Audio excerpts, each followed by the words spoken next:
So interesting. You said that the waste incinerators are giving their prediction of their production in the morning, but they didn't have a timeline issue. Do they give the information before the first forecast, or when do they? Actually, I forgot that, but I said that. I think it arrives in the morning before the forecast is sent. But I'm not completely sure. I forgot to check that. I think I forgot that. But it's very early in the process. Maybe they send it even the evening before to Varmelast, and then they have it in the morning.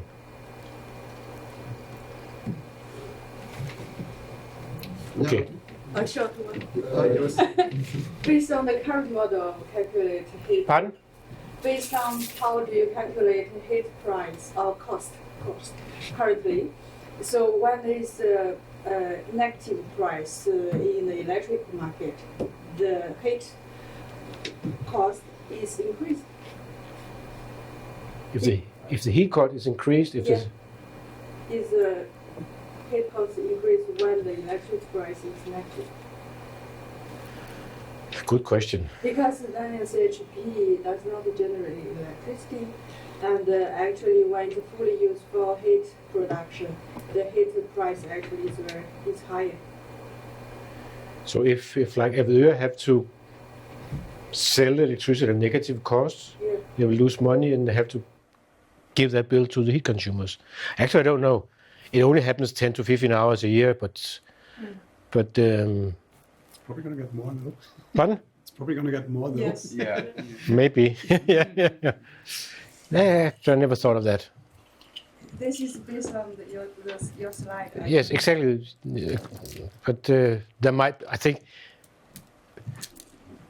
there are two sides to this: how the load forecasting is done in the whole Varmelast system, and what the contract says on the prices. And they are, as I said, they are separate. And I'm not dealing with the contracts on the prices myself, so I don't know the details of them. So how it's dealt with in contracts, I don't know. If you really want to know, because some of your projects, I can check that. That would be very good. Okay. Do you send an email to me, or shall I? Good. I'll check that. You'll get the right answer. Okay, I have a clarifying question to make sure that I understood correctly. So the CHPs are paid based on the bilateral contracts between CHPs and network owners. And network owners, the three network owners. yeah, the transmission companies. Transmission companies. Yeah. So while the Varmelast just minimizing the total system cost and just provides the optimal dispatch, optimal volume. But Varmelast also can give the marginal cost, right? The marginal cost of the system at each time. So do you have any comparison between the marginal cost of the system and the bilateral price? And what the bilateral price? I mean, the price of the bilateral contract. Yeah. Are they really different or close, or do you have any insight? Yeah, they are different. I mean, very different, or are they close, or? Are they based off another? Well, they can be very different during one day, but on an annual basis, I mean, we are not allowed to earn a profit. We are what's called in Danish, hvile i sig selv, rest in your own. We rest a lot, sit down, do nothing. We cannot earn a profit. So on an annual basis, it has to balance. Yeah. We might earn a profit one year because it's difficult to hit zero.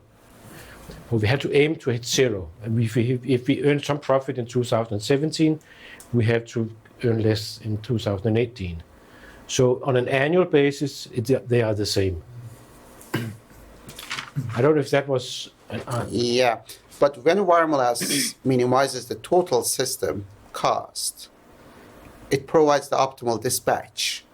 But also it's possible to drive the marginal cost of the system, right?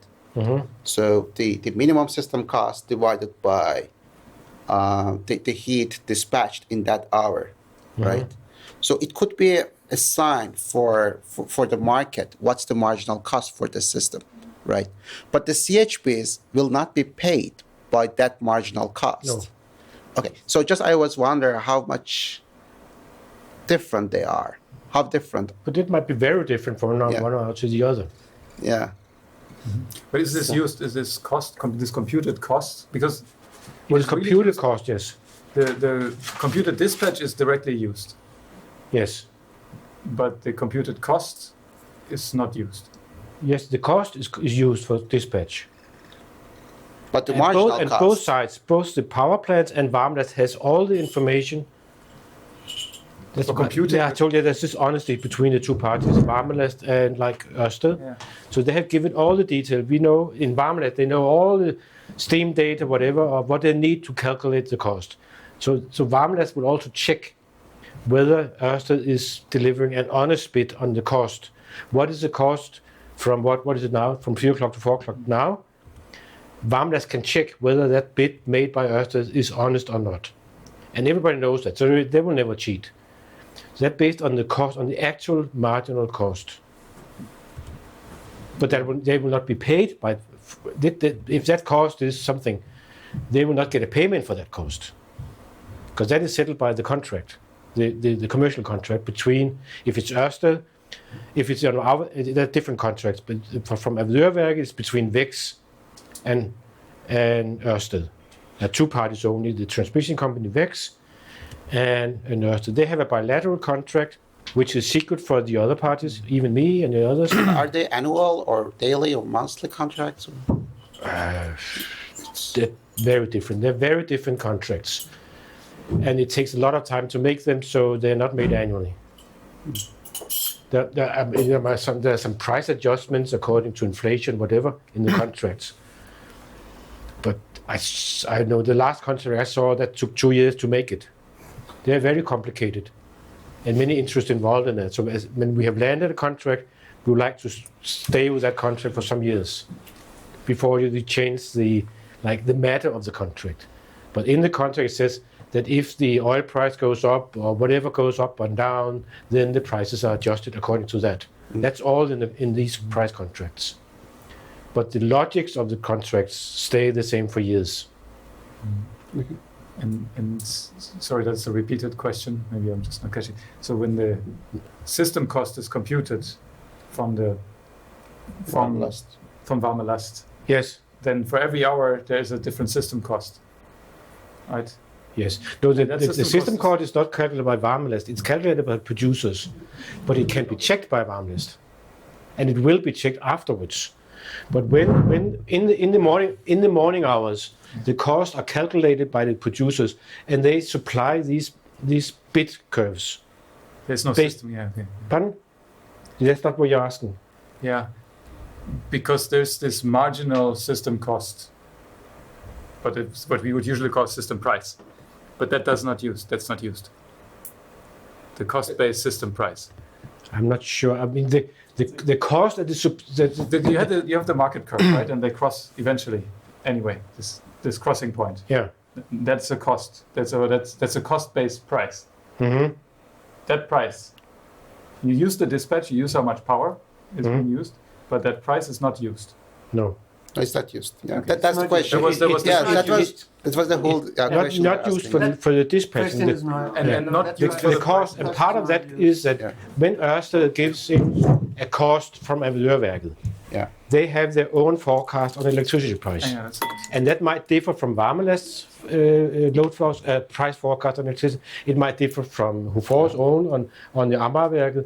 So we all have different forecasts on the electricity price. So Ørsted, they believe in their forecast.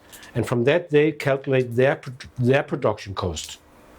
Yeah. So if Varmlast checks that, if they have another forecast on electricity, but they might get to another reason. But we work on the forecast supplied by and then after the week, we compare all this. And then what I also said, then Varmlast then does, they do not calculate, and they do not compare on forecast, they calculate on actual prices, which is, that's cheating, because when the CHPs, they made the forecast, they didn't know the prices, but when Varmlast says it's based on known facts.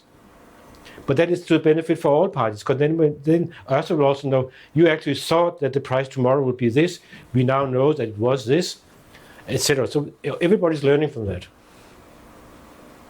Is Yeah. that clearer?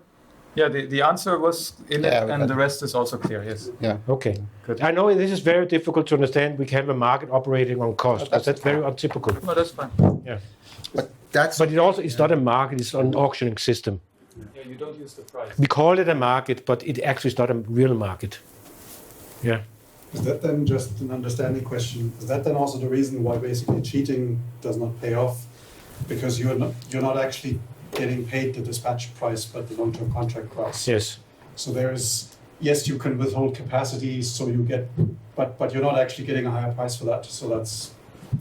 So Yes. that's why You. there's No. You will do play that. game. You will do that because if you cheat, if you deliver more than what your cost optimization tell you, then you will get the volume times the price. So you get a higher income. So you will cheat. You can cheat actually, but they're not cheating. So the price they cannot cheat with the price, but the income is the price multiplied by the megawatt hours. So if they cheat on the megawatt hours, then they will cheat. Yeah, okay. You get more of your production. So Yes, and they will displace other producers. But you cannot. It's just the other way around. So if you bid in with a lower cost, you can get a bigger volume, Yes. and then due to the contract, you will have a profit. But it means Yes. you cannot, for example, speculate by holding back capacity. Like for example, how No. because that's counterproductive. You actually Yes. The other way around. Yes. Yes. you want to show all the capacity. Yeah. that you But have. you cannot. Yeah. Okay. Thanks. Is it? Yes. Where are the distribution companies in this game here? They're not part of the game. They're not. No. So they're buying from you Yes. as a transmission. Yes. Okay. And The only reason why HUFOR as a distribution company is in this, maybe because we're the biggest one and we started this whole thing, because we're much bigger than all the others, but also we have the steamwork. So we are buying directly from four of the producers, because you can buy steam from several places. So this makes our role particular. But all the other distribution companies, they just buy their heat from, again, bilateral contracts between CTR and Gentofte. And Gentofte Gladsaxe have one district heating company. They buy from CTR. Roskilde, they buy from Vex, etc. Høje Taastrup, they buy from Vex. Has nothing to do with the Varmenest. yeah, okay. And they're not, In principle. and they're not providing any forecast of what they No. do and No. the stuff that they have in their system, because some of them also have some complex or semi-complex systems that with some flexibility, and so that is not. Yes, but then that's like in Køge, south of Copenhagen. There's a small power plant, and there's also now a prosumer that delivers from an industry, CP Kelco, so who produces heat and will produce into the grid. But there's no negotiation or contact between Varmelast and that one. It's channeled by Vex, so Vex takes care of that one. There's no direct link between those producers and Varmelast. And that's because it's too small a player. It's a small player, and Vex has to take care of that. Yes? In the variable cost, in the marginal cost, you say you consider the subsidy from the renewable fuel. Yes, it's included. So it means if you have even a negative electricity price, you still want to produce electricity because you want to earn the subsidy from the grid, from the power production. If we have a biomass CHP and we have negative electricity prices, then what? You still want to produce more electricity to benefit from the subsidy, right? For example, you have an extraction plant, and you still will it influence your? It's actually a quite complicated question, because if we have the negative prices, they will occur a few hours, usually. And if we should shut down a power plant just because of negative prices for 3 hours, and we have a coal power plant to start again next morning or whatever, it's bad business. So usually we keep them running. We have to keep them running, even though it's a bad business case. Because we cannot make a business case hour by hour. We have to look at it in a longer time frame. So when will you work on the bypass mode? You generate bypass? only heat- Yeah. That will be if the electricity price is very high. Because then we will the heat or the bypass, yeah. Yeah. Because you generate nothing Not- yeah, but- electricity. And you, Oh yes, we will produce a lot of electricity still. We just take some of electricity and convert it into heat. So it's not heat only. No, it's only part of it. It's a small fraction of the fuel that runs into the power plant. Yeah. Some of the electricity we would have produced is converted into heat, Yeah. but we will still deliver electricity to the grid. Yeah. We will not shut off the whole power plant as a electricity supplier. So you mean you will reduce your power generation partly? Let me see. There are, like in a power plant, there are several turbines. Yeah. So if we bypass the high pressure turbine, Yeah. we will still continue. I think I can just explain what we do. We will still continue producing electricity on the medium and the low pressure turbines. So we will maybe bypass the high pressure turbine to produce less electricity on that one and more heat. Because the heat price is higher. It's a good business, yes? Yeah. But we will still continue to produce some electricity. So that's not an instance where we have negative electricity prices. So when you work on bypass mode, how much less you will produce for electrical power? For I example, mean, that's flexible and that differs from plant to plant. Yeah. And also, yeah. I mean, it depends how much is needed. If it pays to produce 1 megawatt hour more electricity, less electricity and 1.2 megawatt extra heat, then we produce 1 megawatt extra. If it's a good business to have 50 megawatts, we produce 50 megawatts more. That depends on the market. But also very much on the plant and how much it can actually bypass.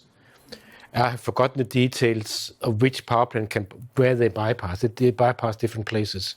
Yeah, so for Lohang area, could you give that example? From what? For you mentioned this bypass mode for the Lohang area. Which area? Lohang, Nordhavn. yeah. Yeah, but Nordhavn is just a small district. It has nothing to do with the big plants. Yeah, There are no power plants in Nordhavn. yeah. We know that they supply big area, but the Yeah. Lohang area is only one CHP plant. This here you mentioned AVV or AVR.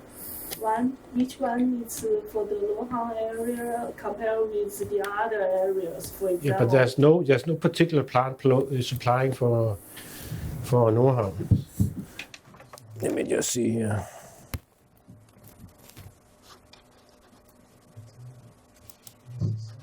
Which should cover Lohang area.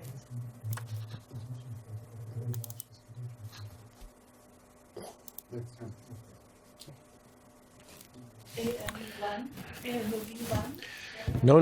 Nordhavn is up here. It's a small spot. It means nothing in the whole system. Nothing.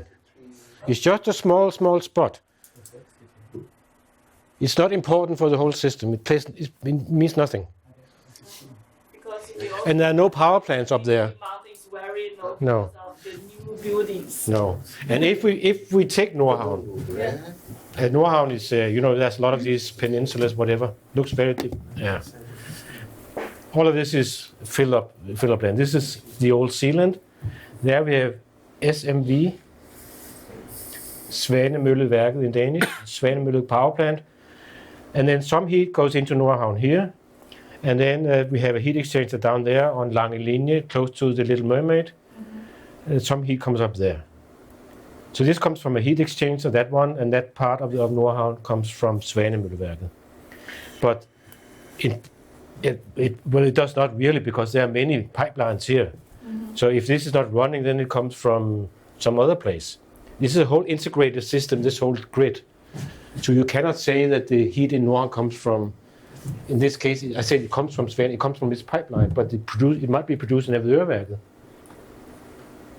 Because it's a huge system and You know, the big pipelines are like this, some of them.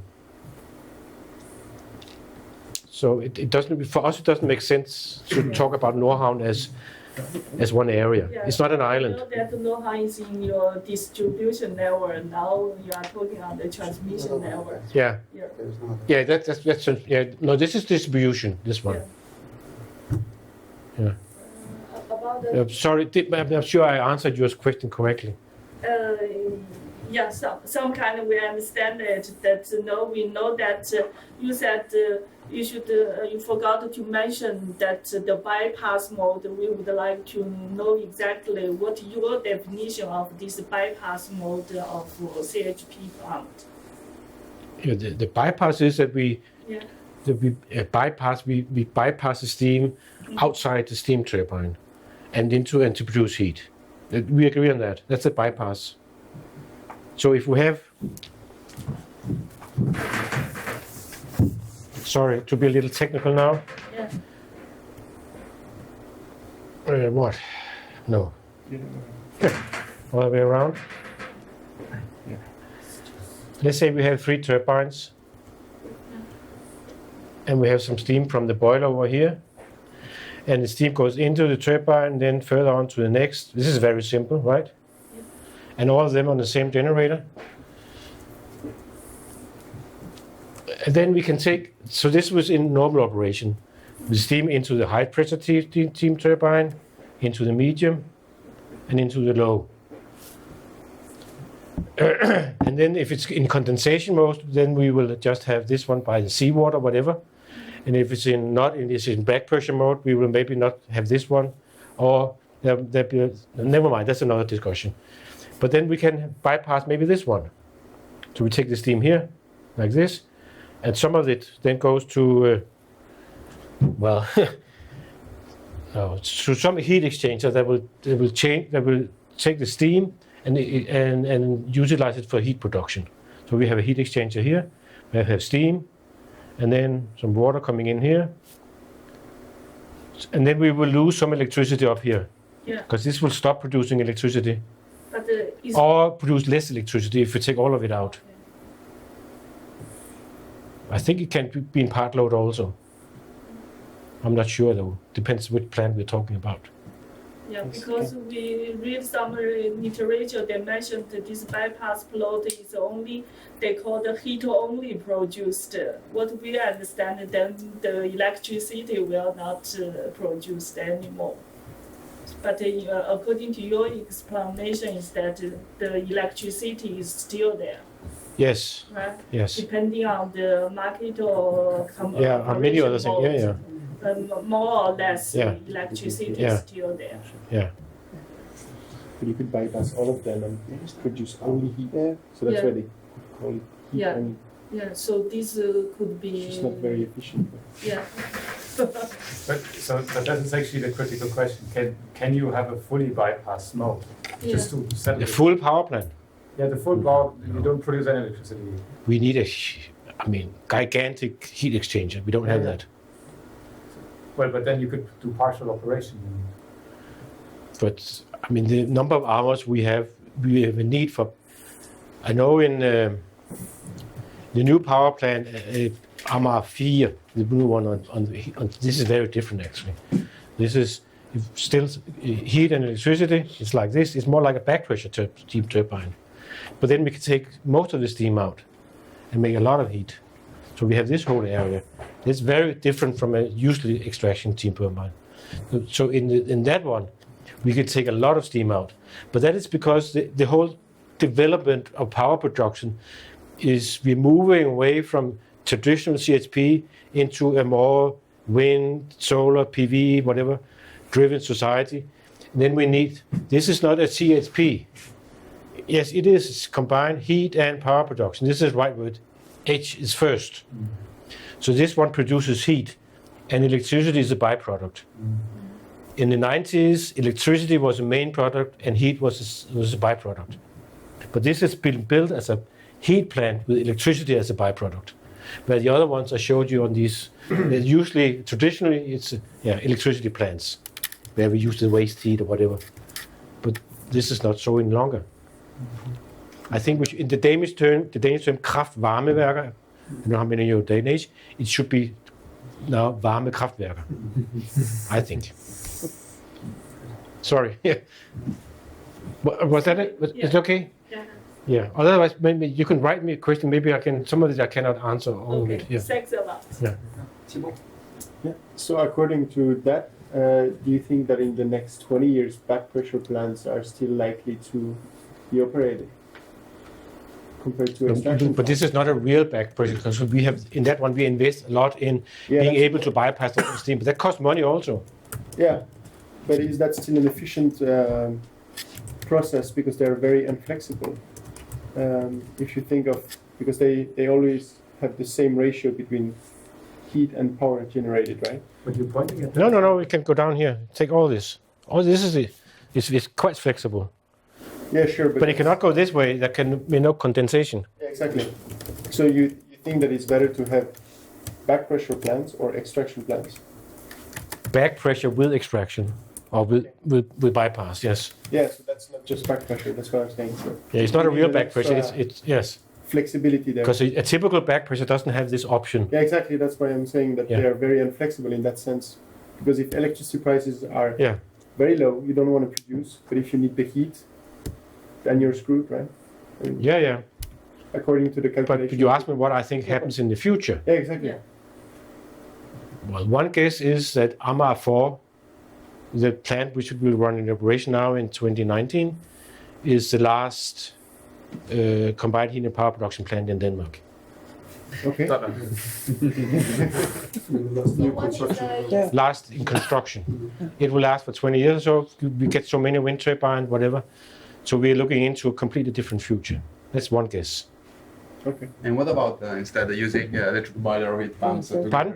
What about instead using electric boiler or heat pumps together with the CHP in order to increase the feasible operation area for the extraction plant? Yeah, but if we had only this one and electric boiler, that's the same thing.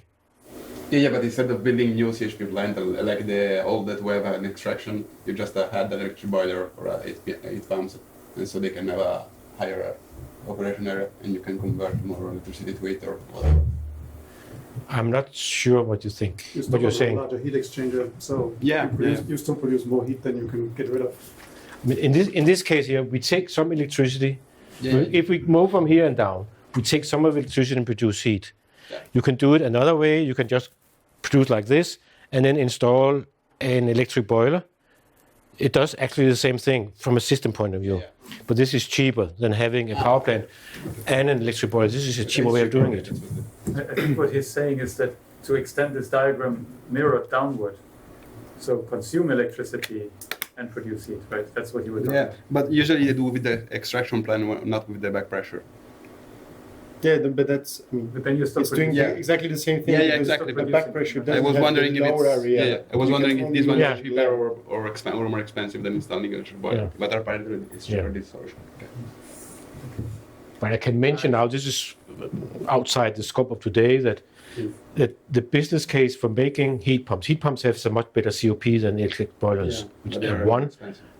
3 maybe, yes. So, but heat pumps, the business case for making heat pumps in Copenhagen is very bad nowadays. Because many things we have, I haven't showed you anything about the heat demand in Copenhagen, but from April to September at least, all of the heat is delivered by waste incinerators, almost. That's also why solar heat is a no-go in Copenhagen, because look out, usually the sun shines more in the summertime than in the wintertime. And actually we need the solar heat in the wintertime. But in the summertime we don't need it because there's too much heat in your system anyway. So solar heat is a no-go in Copenhagen for many years to come, I think. And this is also why heat pumps, when we make the heat pumps we're building, despite it's a bad business, we do that because we are preparing for the future. I mean, they will have maximum maybe about 1,500 equivalent full load hours per year.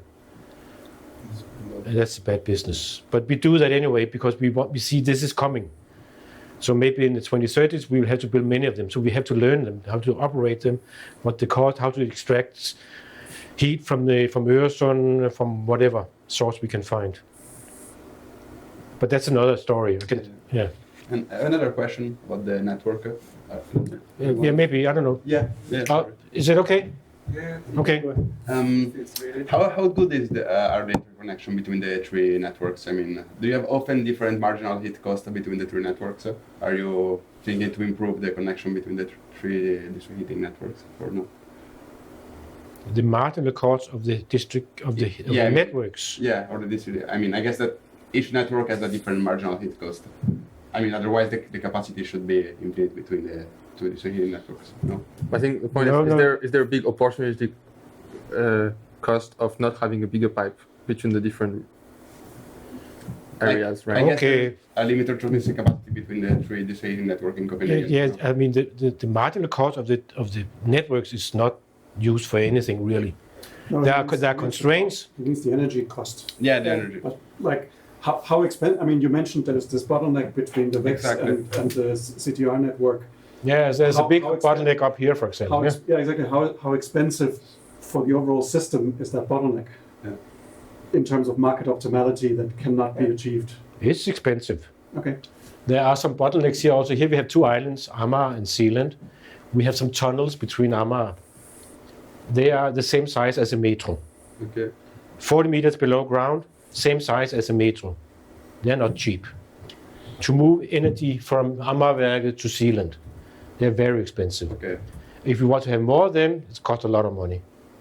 So it's not feasible to. So what we're doing now, actually, which is we have a policy of decreasing the forward temperatures, or the temperatures of the grid in the whole system. But because we have some constraints in the system, we have to increase the speed and the temperatures to get all, for nowadays, to move all the water, especially when this one is out of service. We have to go full speed on them and move a lot of the heat from Amager to Zealand. We have to operate about 4 meters or 5 meters per second, which is very high speed, the flow. I think the maximum is about 4 to 5 meters we can do on the big ones. And we have to increase the temperature to 115 to move the heat from here to there. And this is against our objective to have lower temperatures because we have constraints. So this is a balance of different objectives.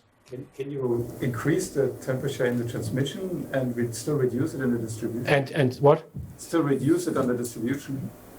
Increase it, you were just saying, you increase the temperature on the big pipes. Yes. Could you still reduce it then at the same time in the small pipes? Yes, we can do that. It depends how you operate the heat exchangers. But like Wednesday, when it was very cold, we had 150, and this was in operation, we had 115, full power on all of them, 115 degrees as a forward temperature. We could go to 120, but usually we like not to go further than 115, and that's seldom. Usually we operate below, lower than 115. So all was operated on 15. And even up here in Vandløse, where we usually have very low forward temperatures, it was 92. That is world record in Denmark at such a high temperature for that system. But we had to do that because we knew it was cold weather. We're not used to this kind of cold weather for the time being. Even though the whole system is designed for -12 in principle. Yeah, you mentioned in your presentation you have heat-only boilers. Yes. Where are they located? All over the place. There are many of them. But are they together with the central power plants, or they are distributed? No. They are usually to the distribution networks. Okay, so they are installed locally. Yes. In the area. I mean, they are all over the place. There are many. Too much to be in one A4 page. Yes, if you in the small letters. In your drawing, I saw that you have only gas and biomass-based heat-only boilers. No, they're primarily oil and gas. Oil and gas, yes. Sorry. So you have no power to heat only boilers. Yes, we do. So you have some. We do have some. Yes, some new ones. We have one in. We have CTR has I think 2 now, electric boilers. One in Gentofte and one in Close. So they have some. Yes. And is that a significant share of the? Sorry, one at a time, please. Is that a significant share of the heat-only boilers? The electric. No, not yet. I think the one in Gentofte is what? I have it somewhere. Okay, but it's 50, 60 megawatts or so compared to the. Okay. Where was that? Oh, the next one, I think. No. Here we have the what? 1,400 megawatts. I think the electricity is together is less than 100. I think Okay. So for the time being, but they're building them. yeah. So it's getting more. Yeah, I think so. For peak load, Yeah. not for base load. It's bad business again. Yeah, sure. That's, Yes. Isn't the other one Lipton? That just Now we need some who. Yeah. Okay. You. Now you also had a question before I interrupted you. Sorry. I don't think so. No. Yeah. Okay. It was you. No, but Okay. it was just Sorry. a compliment that the other one isn't it the one you just changed in Lipton? On Lipton, No, Lygten is natural gas. it's natural gas. Yes. But, okay, I used to live there and they changed the boiler a few months ago. I just remember. No. In Lygten, we wanted to change it to electricity Yeah. or biomass because we want to go green, CO2 friendly. But we have a heat supply act in Denmark. It says we have to build the cheapest solution, and natural gas was the cheapest solution. So we were not allowed to build what we wanted to build. We had to buy a gas boiler. And the municipality is not allowed to give us allowance to build an electricity, even though we wanted to do that. Because that's the law. We have to build the cheapest one. So that's it. Can I ask? Now there are many questions. Can you manage this now, Hanmin? It's my only question that I originally had thought of, and it's a bit on a different track. And I just wanted to hear: is there any way I can read up on this optimization, linear optimization you make over the like three-dimensional graph? Do you have some documentation somewhere in before About these bit surfaces? Yes. I don't know. I mean, the principles, I think so. The surfaces themselves are very confident, but meaning the mathematics. Yeah, the calculation. Yeah. Like are you talking about the optimization problem? Yeah. I'm also very curious how linear is it? It should Yeah, because it didn't seem very linear in the curve, but Linear. Oh, but the small parts of it are linear. Yeah. it looks linear. yeah. But so I'm just curious. I mean, you can draw my face with lines. Yes. Small ones, even though it's round. Yeah? So, but is there any documentation somewhere? I forget that. Could you write me an email? Because I'll ask one of my experts to tell you how much he can tell you. Thank you. include me in CC, please. Yes. I mean, it's more how it works. Yeah. How it's I think formulated. this we How can it's tell you. formulated. Yes, without giving you the actual data. Yeah, exactly. Yeah. That's the problem. Just the math. Yeah. The whole system also. We have a GAMS model on the whole system, where most of Europe, in this great, what was that? This one, this whole one, this whole heat system, and from the Alps and north on the electricity side, all that we have in a big computer model, which is based on GAMS also. Okay. So if they build a new nuclear power plant in Finland, that will influence the heat prices in Copenhagen. We can study that. Only if it gets online. When it gets online, yes. But is this kind of information public then, or is it also confidential? No, that's our own, yes. That's your. And that you don't share. No. Okay. Thank you. That was. Some of it we may share, but all the information we have has cost us a lot of money, and we pay consultants to update whatever developments in France and Germany, whatever. It's costly. We don't give that away. Just Respect the author, so don't. so now there are many. Can you check? I mean, help me, please help me. Who's next? Coordinating. I was assigning, telling Hanmin that I was so a while ago. My question is about the intraday operation, Yes. because I don't know, it was very quick, and I would like to just, if you could go through the steps there. What are your decision criteria, and what is the exchange of information that happens in the intraday operation? Maybe you can jump to the slides where the intraday operation. Actually, personally, I don't know much about it. Okay, that's More than I actually wrote on the slide. Because, I mean, I was wondering what kind of what information is gathered. Are there specific points in time that you do the exchange, the changes, and what information will cause a redispatch? But the major, I put the major information is there there. an optimization model you do run for doing the redispatch, or is it basically, I would say like a regulating power dispatch in the electric power market, but that's not an explanation. That you just go through the list of cheapest redispatch. Yeah, that's already the back office.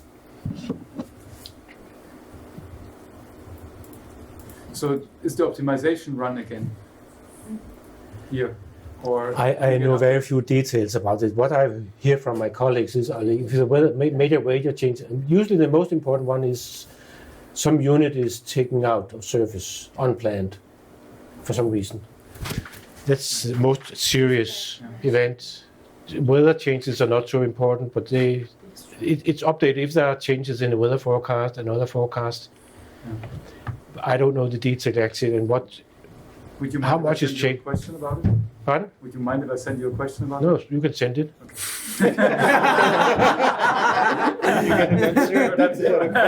The problem is that my colleague who knows most about this, he just yesterday went back from 1 month's paternity leave, and he will stay there for 3 weeks, and then he will go on a 6 months further paternity leave. Yeah, sounds familiar. But I have other colleagues. Yes. Maybe I'll write after my paternity leave. I'll do my best, but I cannot promise you to answer next week. Okay, that's good. Do you have my email address? I don't know, I suppose. I'll ask Hanne I about will that. also circulate the email. Okay. So, at the evaluation stage, the thing you do ex post, where you look back at what happened and what would have been the optimal operation and the perfect foresight.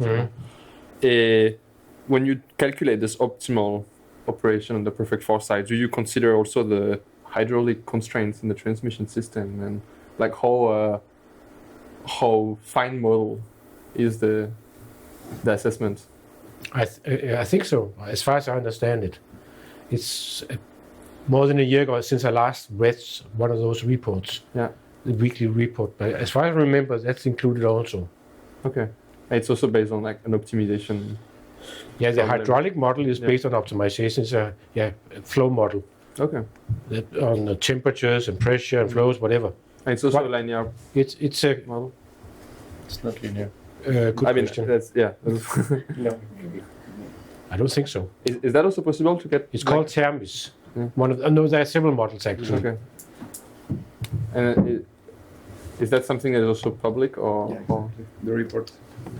The weekly report is not public. Not the exact. It's a bit the same question. Like not so much the data itself, but the mathematical part of it.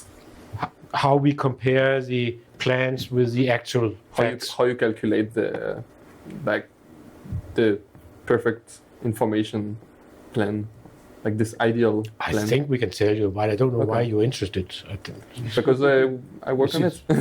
And why should you be interested in that? I just wondered. Right now I work on models of optimization problems for integrated heat and electricity dispatch, and where I have a different models of the transmission part of the district heating, and because if I model everything, it's not a convex problem. Then I use different techniques of convex relaxation for formulating a problem that can be solved by convex solvers, and it gets quite complicated. So I'm curious about how you do it, if you already do it. Okay. Yeah. And I also more like concrete. But I don't know how much we can reveal. But okay, but it would be interesting to see if the mathematics. I think we can. Yes. Yeah. Okay. Nice. And I wonder how far out are the results like on these wiki reports that are secret? Like generally, how far out is the cost of operation compared to this ideal operation? I think I claimed on one of my slides it's 1%. 1%? Yeah. Wow. Congrats. In an average, on an annual basis. That's what they tell me. Yeah. That seems pretty good. I have not calculated the 1% myself. But they're very happy with, everybody's very happy with this system. Yeah. Nice. The authorities, the power plant owners, the district heating companies. It's not perfect, not at all. Yeah. But the best we have, one of the best systems of this kind in the world. Very few do this on the heating side. Yeah. There are many electricity markets, but not similar on the heat market. Yeah. And it's not perfect at all, but we're working on. We have last year and this year we have like 5 development projects on improving the system. Nice. Which is difficult, but we have different companies, different objectives, etc. It's very difficult, but we do that. Who? Yeah, that's my first question. I would like to clarify my understanding about the dynamic seasonal tariff you just mentioned. Mm-hmm. Is it mainly used to encourage the small heat supplier to regulate when they should supply more heat Yes. to the network? On a seasonal basis. Okay, then is this tariff, seasonal tariff, applied to the whole market or only to the small supplier? To the whole market. Okay. But we haven't designed it yet. We're working on it. If you apply this number to the whole market, I'm afraid maybe you will also like to regulate the big supplier when they should generate more heat. Then you are No, all the contract we have the big we will not change because of that. But by the whole market, I think all the prosumers who want to deliver into the grid, they will have to apply use the same regulation. But the big players, the power plants, I mean, we have these price contracts. We will not dismantle that whole system. I don't think so. It's a tariff for customers, not suppliers. It's a, for suppliers. we just want to avoid that some of these small producers will request to deliver heat to our system when we don't need it. I mean, why should we pay to get some heat from a hospital in the summertime when we don't need it? Then we will tell them you are welcome to deliver heat if you cannot get rid of it otherwise, but we will not pay for it or very low price.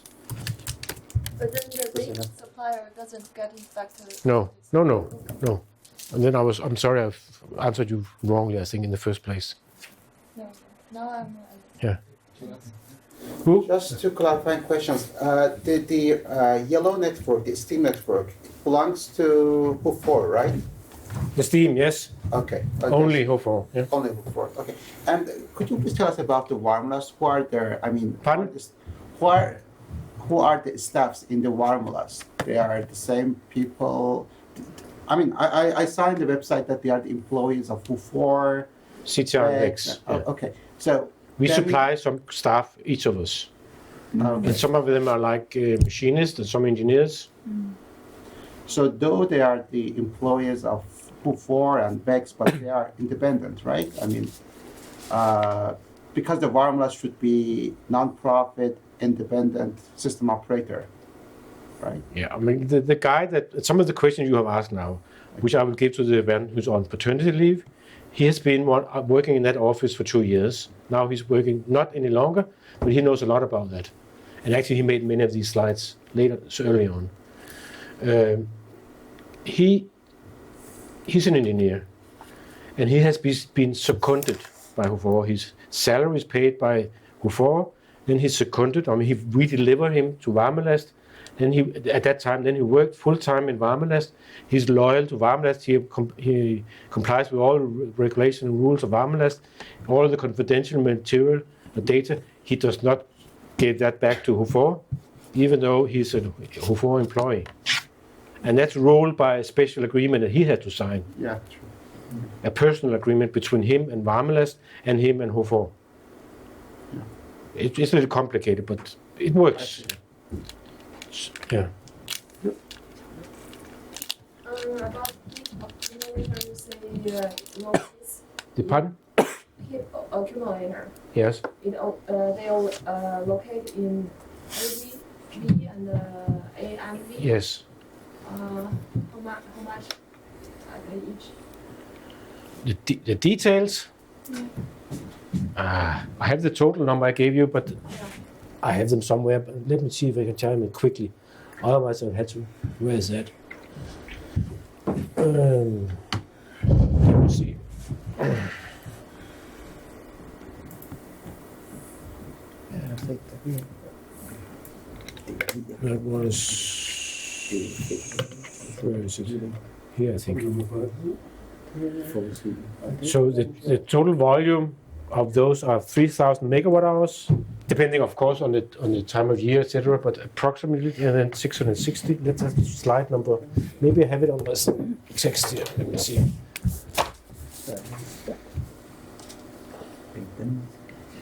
I think they're almost the same size, but you want the exact numbers? I can give you. Yeah. Not now. I don't have them here. I have it somewhere in my computer. It'll take too long, I think. Yeah. Yeah, I think you'll get a lot of emails. Maybe, Hanmin, can you organize? Maybe sending one email. Sure. So I will send an email to collect. Because otherwise it would be too confusing, I think. Yeah. Is that okay? Yeah, sure. Yeah. But for other questions, so please don't ask too much technical details that is not directly related to the scope here. If it's some figure we can check later, then we put it later. Okay? But actually, I think one of the reasons why we have this, when Hanmin asked me, could I come here? I said, why should I? Because we have done it 3 or 4 times before. Really? And don't they know such a thing as knowledge sharing at DTU? No. So why don't you, like Per Nørk or other people, they know all of this. Why don't you ask them? And now when you ask about the heat stores, I mean, some of the PhD students connected to NLab, they have these data. So you should also talk to yourselves once in a while, I think. Maybe Hanmin has the data. You don't have. Catherine or some of the others, they have the data. We have informed all this already. So at least within NLab Nordhavn, you should be better at talking to you and not disturb us too much. I mean, we are willing to do that to some extent. But try to be better at knowledge sharing, I think. That's seen from outside. I can see that, honestly. I worked here for 10 years at DTU. I know how bad we are at DTU to knowledge sharing. Sorry to say so. Okay. There are some potential for improvement. Okay. But again, I would ask all the questions you ask me now. But I mean, this information is here. How big the heat accumulators are, I'm certain. But I reply anyway. Because DTU is a big place, I know that. Many institutes. Okay, other questions? Yes? You talked about this thing that if a power plant decides not to participate in the end, like, so if the power plant has promised to Varmelas to produce a certain amount and then doesn't participate, in some kind of penalty, or if it withdraws, Yeah. it has promised in the plan. in the plan and then withdraws from it, Yes. is there some kind of penalty you said? Yes. And how is this penalty decided? That's in the contract. That's part of the bilateral contract between Yes. producer and And it's probably very different from contract to contract. okay. Depends who are negotiating and yeah. yeah. I don't know what the penalty is. Yeah, but it's part of this. It's part of the commercial contract, yes. How do you handle reserves? Now that Pardon? come up, that's actually the follow-up question. How do you handle reserves? I mean, is there some operational reserve that sort of Varmelas keeps? Like some plants? Varmelas has no production capacity itself, but they can manage all. They can. Does it assign some production capacity for a reserve or something? Yeah, they can do that. I mean, like these days, they have to mobilize all these. Oh, no, I don't have the map anymore. Over here, all these boilers that are in the system, they can tell them, or through VEX, like now you have to start all your oil boilers, gas boilers, because we are in lack of capacity. And as soon as everybody knows that Aviator 1 is out of service from 22 hours last night, all the gas boilers, yes, now we will earn some money. Because otherwise they have, I mean, I live very close to one of these ones, a big oil power plant, heat-only boiler in Frederiksberg, and it never runs. Maybe 1 hour per year or something. But is that an ad hoc decision by the control center to just say we do that now, or is that somehow integrated in that market mechanism? It's operated by the control rooms of CTR and then VEX. Yeah, but there's no market mechanism for these reserves. They're just being called upon when there's a need considered, or? No, they know the cost. I mean, in Varmelas, they know the cost of all these heat-only boilers and how many of them they shall ask to be activated. And how they do it, actually, I don't know, because they have to be warned. You cannot start it like this. It has to have a warning. And how they do that, I don't know. Okay. But it's run by Varmelas. Yep. Yes. At the power plants where you have large storage, so big water tanks to store heat, since the heat is actually produced at an earlier stage when Yes. you will actually deliver it. Yeah. How do you assess whether the power plant communicates you the right cost of that heat when selling it to you? Because the time you're buying it is actually the electricity prices on which the heat cost is calculated is different from the electricity price when the heat was produced. So how do you Yes. make sure that they don't manipulate the market? I don't know the details, but they are owned by the two power plants, Mm-hmm. but they are like operated by Varmelast. Okay, so it's Varmelast operating the storage. Yes. Okay. So Varmelast will request to put them in operation. Like when Varmelast knows that Avedøre 1 went out of service last night, in principle, HUFOR doesn't know it yet because it's information from Avedøre to Varmelast, and then they will told as soon as they know that 2 days or 3 days ago that Avedøre 1 will go out of service, everybody will know that, and then even the heat accumulator in Avedøreværket, in Amagerværket, will be filled in before 22 hours yesterday. At 22 hours yesterday, both two accumulators were full because now we are in a crisis situation. How that is managed in detail, I don't know, but it's run by Varmelast. Okay. So the power plant And the owner- payment is again in the bilateral contracts. How it's paid is probably very complicated, big formulas, and I don't know. Okay. Yeah. I'm sorry, I don't know these No, details. that's fine. I Yeah. guess it's also a bit of a complex Yes. routine in the background of the Yeah. countries. So I mean, we have many people involved in this, and none of us know all of it. that's right. I just volunteered to stay. Not saying anything about knowledge sharing. Okay, 2 points for you. Sorry. 1-1. The heat assignments made at 9 in the morning. The first heat assignment sent by Varmelast to Mhm. suppliers. Can you explain why this is a daily amount of energy being assigned and not a hourly? Why it's daily and not hourly? Yeah. I don't know. I mean, it was designed like this because they probably don't need the information before 11 o'clock. I don't know, really. But I would imagine that if they make a forecast of like demand for heat on a hourly basis, and then they send to the suppliers, okay, produce that daily. I could imagine the suppliers to make quite suboptimal decisions because they Yeah. might schedule the heat production in a completely Yeah. different fashion as the load. Yeah. But- Yeah, it might be better to have it on an hourly basis at 9 o'clock, but that's other requirements. For I don't know why they have decided to do this. It was made a long time ago. It hasn't been, that part has not been improved for so many years. But some of the development projects we have now are looking, but I'm not in any of these development projects. Looking into that also. But they firstly decided to have, instead of 1 day, they have 2 days. That was more, I mean, what are the major challenges? What to solve first? Everyone knows this is not perfect, so we take one problem at a time. Yeah. And why it was designed like this, actually, I don't know. Okay. To make it easy to begin with, I guess. Yeah, that's a good. Yeah. Start easy. Yeah. Yes. This is a non-technical question. In this heat market, HUFOR is a non-profit company. Non-profit, yes. Yeah, non-profit. But then other two players are profit. They intended to own some profit from this market. CTR and VEX are non-profit.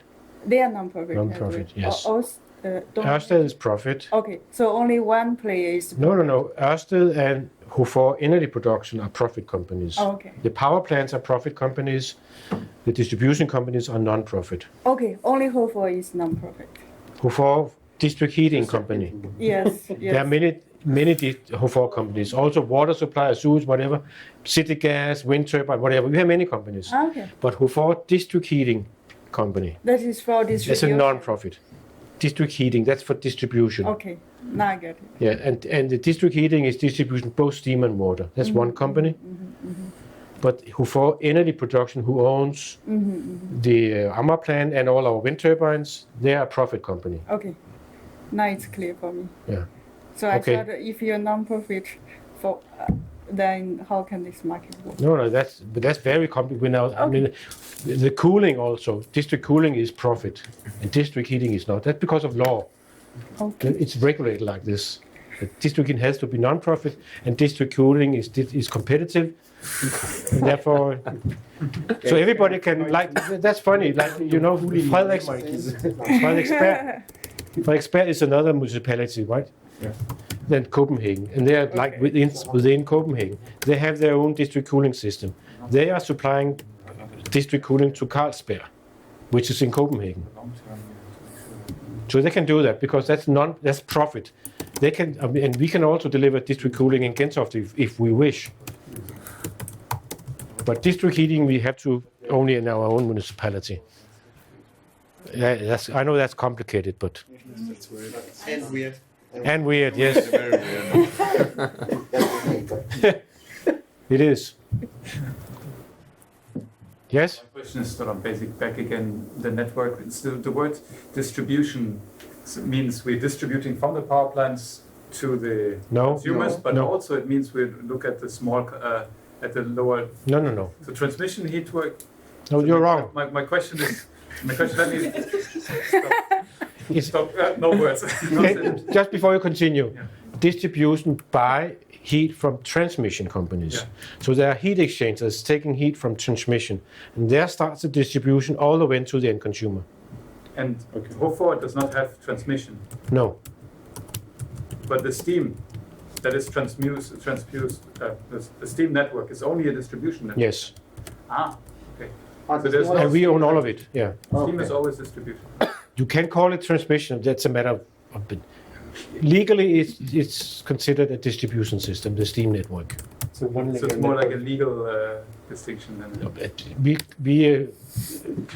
We buy a lot of steam from Amagerværket and Ørsted, and they are big ones. Yeah. But it's owned by a distribution company, therefore it's distribution.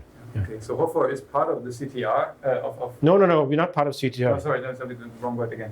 Of the Varmelast, but it's not a transmission company. And you mentioned that earlier. Right? Yeah, you can discuss. I mean, technically, the steam can also be considered a transmission, but in principle, it's distribution. That's what I wanted to say. Yeah, because there's no. I mean, there's no heat exchangers between high level and low level. Like in electricity, high voltage, low voltage, there's nothing like that in steam. Now, because we are converting from steam to water, we have a lot of heat exchangers in the system that can convert from steam to hot water and also take hot water, because this change is very complicated. We had to close down one district at a time, make sure that they can still have heat when we change from steam to heat. So we have a lot of temporary heat exchangers that are very costly. They can do both. Yes? You said earlier that it's very difficult to find new places to put heat accumulators in town. Yes. Is it really like a bad business to make small heat accumulators? Yes.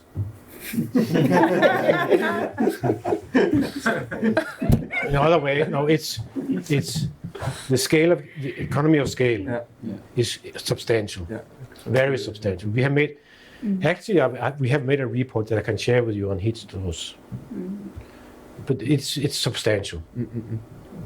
Large is beautiful when we talk about heat accumulators. Large one has much less smaller heat loss. Pardon? Larger one has much less heat loss. Heat loss, yes. Among other things. Yeah. Less steel, many things, yes. It's very substantial. We have looked into small ones also in the distribution grid, but we cannot find the places and the economy is not very good. So the next one we will build in Amagerværket. And then we will use all the buildings as the heat accumulators. We're working on that. Yeah? Yeah. What is that way? Is that on a good way? Just interrupt the consumers. Yeah. We're doing that for 30 buildings this winter to test it. And people don't know actually, because even though we interrupt the supply, like in the morning from, from 6 to 9, and in the evening from 17 to 20 hours. So 3 hours in the morning, 3 hours.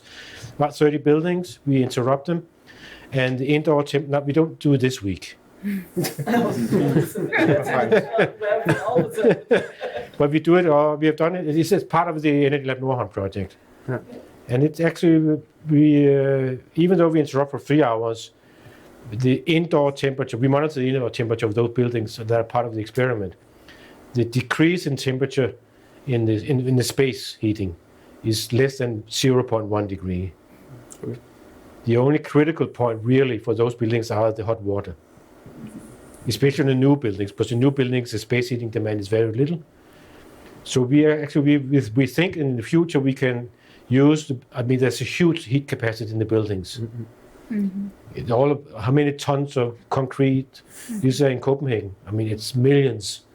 A lot of heat capacity. If you can use that as a heat capacity, then in Göteborg, who has done it for not 10 years, but more than 5 years in Gothenburg in Sweden, they assume that they can get rid of all their peak load this way. It hasn't happened yet, but they have more than 100 buildings where they do that.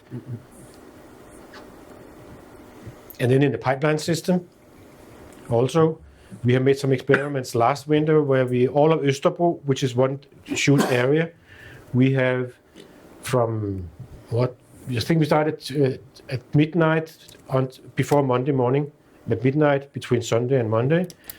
We increased the temperature in the whole Österbro by 15 degrees, the forward temperature by 15 degrees from midnight between Sunday and Monday until Tuesday morning. And that completely removed the peak load. Because when the temperature is higher, then when the consumers, they wake up on Monday morning, there's no need for extra peak load, because there's a capacity in the distribution system. So we will work on that also, to cut off complete networks. That's quite funny actually, that there are some perspectives. Yes. Yes? I will send you my simulation work regarding. I will send you my simulation result regarding what you're doing with the building. Okay, yes, doing because we need to deliver a report just on that topic. Okay, yeah. Did you, in the measurement, did you see the rebound effect? Like after, just after you turn off, after you finish, turn off the heater.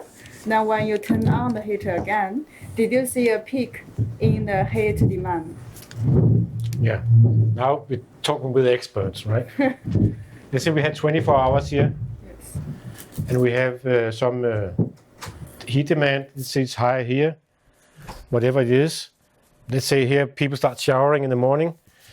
And then if we cut off the heat here, we reduce it here, then we might get an overshooting there, right? This we see. You see. Yeah. In the first experiments. Of course, we don't want that on the long run. No. Yeah, but that's just if you don't do anything. If you raise the temperature, you don't see the rebound effect anymore. No, but one problem, we have many problems in this, but so we should avoid that, of course, to just move the peak. And even in some of the buildings, we have a higher peak than we have there. Okay. But when you aggregate all of them, it doesn't matter so much we have one there. But we want to avoid that. Yes. But the problem is that many of the experiments, we're doing them in Nordhavn. Yeah. In modern buildings where the hot water demand is larger than the space heating demand. Mm-hmm. In the old city, space heating demand is much bigger than the hot water demand. Mm-hmm. But in Nordhavn, the hot water demand is much bigger. It's bigger than the space heating demand. And many of these systems are wrongly designed. If you have a hot water tank in some of these buildings, and just if one person take a shower at 6 o'clock in the morning, then we'll start refilling again. Mm. We want them to move the way they run these hot water tanks, so they can empty the hot water tanks for 2 or 3 hours and then refill them until lunch, whatever. People don't need hot water when they are working somewhere else in the city. But the way they could be constructed, just to take 1 liter of hot water out of it, it will start refilling again. And that's why you will see this rebound effect, a larger peak here. Okay. We believe it can be solved. Because of hot water use? Because of the hot water use, okay. Yes. Not because of space heating. Okay. But yeah, that's a challenge. Mm-hmm. So we've seen that in the first experiment. We see some of these rebound peak loads. And that has to be solved. But if you schedule this kind of operation, then I think this new peak from the rebound effect can be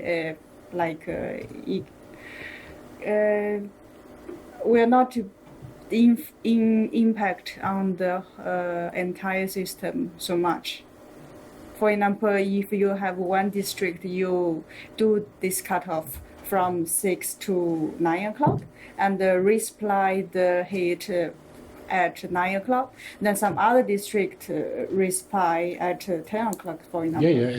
At this point in time, in the Monday morning, we will usually have gas and oil boilers. Yeah. Here we'll have biomass. Okay. So that's right, yes. But I think we're a little off the scope of today's topic, aren't we? Yes, no problem. Little. We can have another meeting on all this.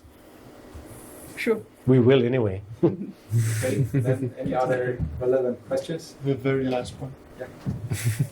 That's Yeah, what yeah. it takes. I mean, you just tell me when you're tired, or you can just leave, yes? Can be the last one. So at the distribution level, I think in terms of costs, like heat losses is around like 10-15%. Is that correct? Yeah. What is the pumping cost compared to that? The electricity cost, for pumping. Yeah, for running the pumps to run the well. It's less in terms of money. It's less than the. So But much less. That's a good question. I don't know actually, but I know it's less. Okay. But Yes. If you have an idea of the order of magnitude, It's around 0.5%. 0.5. oh, you had So it's peanuts. It's nothing. Okay. nothing. Yeah. That was it. Actually, we want another experiment similar to this one. We want to cut off the heat pumps, the pumping of the distribution company, not for the sake of the heat system, for sake of the power system. Yeah, exactly. That's If we can make because we have a lot of electricity consumption in Hofo, if we can shut off the pumps for heat or water or sewage, whatever, and get some money from the power system to do that we're looking into also. But this not. the underlying question. I think we actually 2 weeks from now, 3 weeks, when we make an experiment that we just cut off a district, not because of the heat, but because of the electricity. And then we will measure what are the time constants of the whole system in this small distribution network. How long can we keep the whole system? As soon as we cut off the pump, we cannot deliver heat to the. We will lose the pressure at the consumer side, so they will get no heat. How long can we do that? And we will measure that, and then see how much is that worth, what are the costs, and then we will tell radios and other things on the power side whether it's how much they have to pay us if they want this. Are you willing to share these results, or is something? Not yet, because we know too little. Okay. But it will come in the DREM project also. Yeah, exactly. Okay. It's part of the DREM project. Yes. Just talk to us in a year and then. Actually, we haven't told you yet, but we'll do this experiment. No, but I assume it's within the frame of. Yeah, it is within the DREM project. Yes. It's another project connected a little to Energy Lab Nordhavn. Yes. So, no, it's a project by itself. Yes. It's very great. But in that project, we as a heat company has promised to try to see what can we deliver of flexibility assets to the power system. It could be heat pump we can turn off and off, or electric boilers, but also pump. I think we have our total electricity consumption about 4 gigawatt hours per year. So we are fairly big electricity consumer because we have so many pumps. Okay. I mean, we are pumping drinking water from South Zealand, or from mid part of Zealand to Copenhagen, and so we have a lot of electricity consumption. So we can use some of this for the sake of the electricity system. That would be nice. But of course, the power people, they have to pay us. The share of the so it might not be significant of the final share of the cost of heat in the end, but due to economy of scale over the year, that can be some savings for the overall. We have done some, because of this DREM project, we've done some calculation how if we cut off or use a heat pump as a flexibility asset, that's a no-go from a business point of view. I mean, the transaction cost in doing it is much higher than what we'd save on the electricity bill. But we do it anyway. Because, I mean, this is 2000, we are 2018 now, in 2030 it might be different.